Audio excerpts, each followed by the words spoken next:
Good morning students, welcome back to English grammar class 7th. So in our last video we have started letter writing on page number 248 and we have discussed its format also and one sample number 1 of informal letter.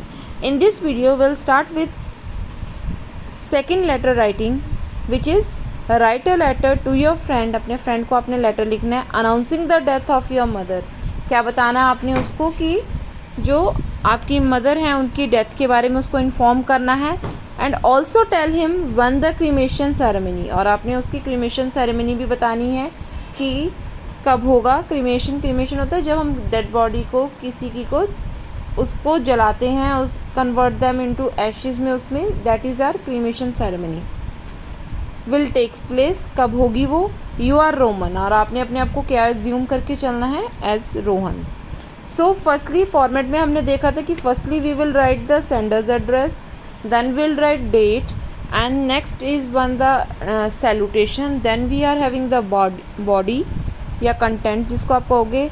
Last में आपका होगा complimentary closing. So let us see our address, sender's address. Now sender's address के लिए address is not given. Name तो आपका given है but आपको address नहीं given. So you can write down any address या you can write down examination XYZ. So let us see हमारी book में क्या दिया हुआ है. 197, बसंत Kunj road, Uttam Nagar, New Delhi. This is the sender's address. ये मेरा एड्रेस है. किसका एड्रेस है, रोमन का एड्रेस है. Now leave one line and we have to write down the date. Date लिखा हमने. 20XX means the year. यहाँ पे आपने ईयर ऐड करना है. 2020 लिखना है. आपने 20XX नहीं लिखना अपनी नोटबुक में. सो देन आपने अपने फ्रेंड का नेम लिखना है. डियर बिजिंदर. आप कोई भी नेम यू कैन राइट, ठीक है, अपने फ्रेंड के लिए जिसको आप लिख रहे हो. So let us see content में बॉडी में क्या मटेरियल हमने देना है. You will be shocked to know that my mother passed away today. तो अब आप अपने फ्रेंड को बता रहे हो कि तुम्हें बहुत शौक लगेगा ये जानकर कि जो मेरी मॉम है वो क्या है, पास्ड अवे टुडे, की आज उनका क्या हो गया है, देहांत हो गया है, वो हमें छोड़कर चली गई हैं. She was slightly ill. तो अब आपने उसका कारण भी बताया, क्योंकि जब आप किसी को ये बता रहे हो कि ये ट्रेजेडी हुआ है तो there must be some reason behind it. उसके पीछे कोई कारण होगा, ठीक है, कि ये क्यों हुआ, कैसे हुआ. तो बता रहा है कि हम क्या बता रहे हैं उसको कि क्या थी मेरी मॉम जो स्लाइटली मतलब जैसे हल्का फुल्का जिसको आप बोलते हैं कि ज़्यादा नहीं था, लॉन्ग टर्म की डिजीज़ नहीं थी कोई, या लॉन्ग टर्म से बीमार नहीं थी, थोड़ी सी बीमार चल रही थी.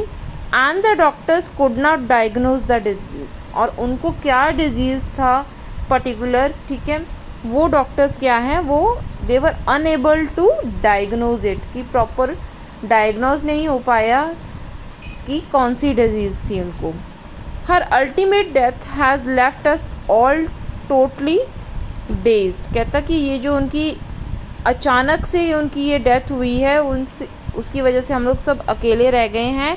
And we all are daze today, मतलब we all are very much confuse today and unable to think properly, कि अब सोच भी नहीं सकते हैं कि हमारे साथ क्या हो गया, एकदम से कैसे हो गया. द क्रीमेशन सेरेमनी, जो वो सेरेमनी है, ठीक है, will take place on May 15. अब आप डेट्स का देखोगे कि एक तो लेटर आप लिख रहे हो तो उसके आगे वाले दिन पे ही होगा, नेक्स्ट डे पे होगा, या एक दिन के बाद जो डेट दोगे आप, ठीक है, यहाँ पे ये आपने ध्यान रखना है. तो उसने दिया है डेट May 15 को होगी उनके cremation ceremony. As my elder brother will reach home after 2 days. तो इतने उन्होंने 2 दिन के बाद क्यों रखा है ये सब, 3 days के बाद क्यों रखा है ये प्रोसेस, क्योंकि जो उनके बड़े भाई हैं वो कब आएंगे, 2 दिन के बाद घर पहुंचेंगे. उनके यहाँ घर आने के बाद ही उनकी मॉम का क्या होगा, क्रीमेशन सेरेमनी किया जाएगा. सो लास्ट में आपने क्या लिखना है, योर्स लविंगली रोमन. जो नाम आपको दिया हुआ है सेम आपने यहाँ पे इसकी क्लोजिंग करनी है विद दैट. नाउ ये थी हमारी सेकेंड लेटर. ये आपने बोथ द लेटर्स, ठीक है, letter number 1, letter number 2 along with this format. ये जो आपकी बुक में गिवन है 245 पेज के ऊपर, जो ये आपके 48 पेज पे जो गिवन है, ये आपने क्या करना है, अपनी नोटबुक में लिखना है। और ये फॉर्मेट बहुत अच्छा नीटली नाइसली जैसा ये बुक में बना है, आपने ये बनाना है। So complete your notebooks. Till then have a nice day.